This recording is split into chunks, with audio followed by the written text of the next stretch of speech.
যখন বিদ্যুৎ নামের বিদ্যুৎ নাই, আপনার কামলিওয়ালা নবী বলছে বুরাকে করে গেছি। নবী গো কেন বললেন বোরাক? এটার নাম অন্য কিছু হইতে পারত, সে না এটার নাম বোরাক দিব। কেন বলবেন?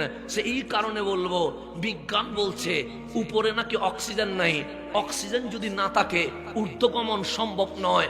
আমি রাসূল মহাবিজ্ঞানী জাতিকে জানিয়ে দিলাম, তোমার যে বাহন আছে এটার গতি যদি বিদ্যুতের গতির চেয়ে স্পিড হয়, তুমিও উপরে যেতে পারবা।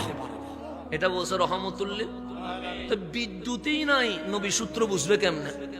আমার রাসূল যে বুরাকের গতি দুনিয়ার বিদ্যুতের সেকেন্ডের যে গতি, এই গতির চেয়ে আরো স্পিড ছিল। এই স্পিড যদি হয় তুমিও গ্রহে যেতে পারবা, তুমি উপগ্রহে যেতে পারবা। বলছেন 1400 বছর আগে, 1300 বছর চলে গেছে, বিজ্ঞান বুঝে নাই আমার নবীর কথা। আজ থেকে 100 বছর আগে নীল আর্মস্ট্রং অ্যাপোলো 11 মাধ্যমে চাঁদ গ্রহে যখন নামলেন, আবার যখন আমেরিকায় ল্যান্ড করলেন, তখন নীল আর্মস্ট্রং সর্বপ্রথম এই কথাই বলেছে, মুসলমানের নবী যদি মেরাজ না করত, বিজ্ঞান গ্রহে যাওয়ার কথা কখনো চিন্তা করতে পারত না। তখন আমার নবী বলছে ঊর্ধ্বগমন সম্ভব, তবে তোমার যানবাহনের গতির স্পিড বিদ্যুতের চেয়ে কি হইতে হবে? বেশি হইতে পারে। বিমানের গতি বিদ্যুতের চেয়ে বেশি নয় বলে ঊর্ধ্বগমন করতে পারে নাই। হেলিকপ্টারের গতি বিদ্যুতের চেয়ে বেশি নয় বলে ঊর্ধ্বে যেতে পারে নাই।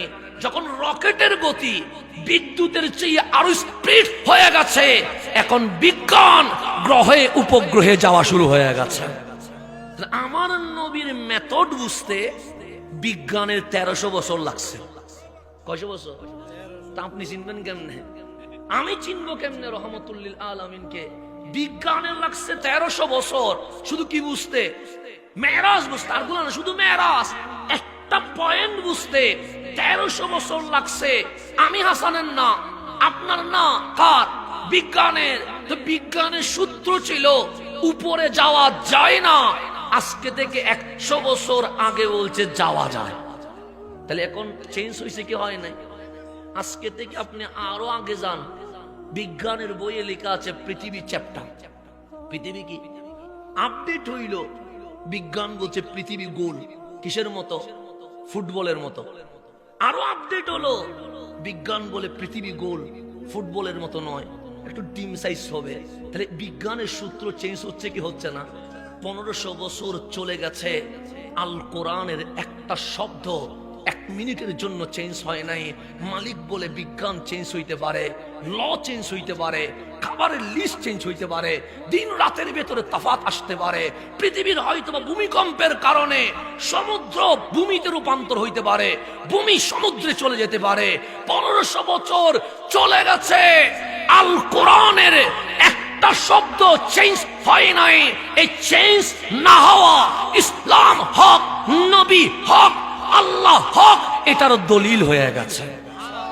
চেঞ্জ হইলে ইসলাম না হক হয়ে যেত, চেঞ্জ হইলে ইসলাম অসত্য হয়ে যেত। সুতরাং ইসলাম যে সত্য, আল্লাহ বলে তোমার কোরআন করলে তুমি বুঝে যাবা।